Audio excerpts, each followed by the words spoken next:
All right, guys, just finished up the repair here. I had some loose camper tie downs on this Sunlight camper. It's Sunlight 860, I believe.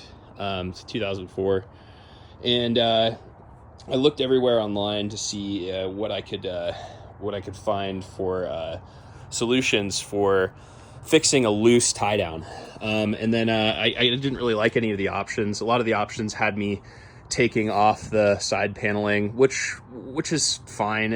I could have done that, but the way I did it, I just took a piece of angle iron right here.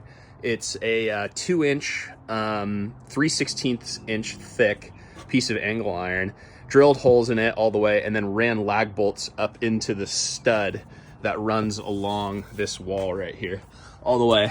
And then I haven't done it yet, but I'm gonna drill hole like right here and then like right here for the actual tie down to go into.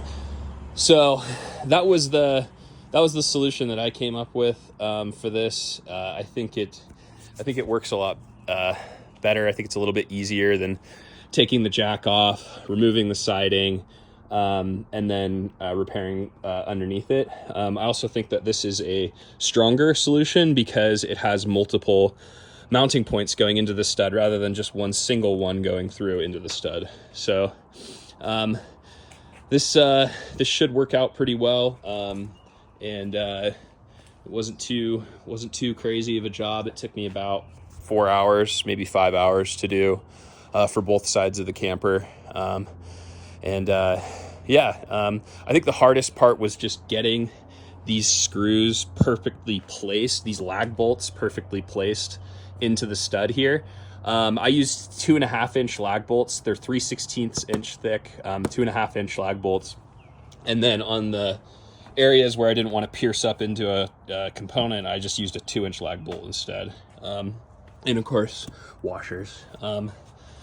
So anyways, I hope this helps someone out. I think it should hold up pretty well. I'll try and post an update video showing you guys how it's gone after a couple trips. All right, see ya.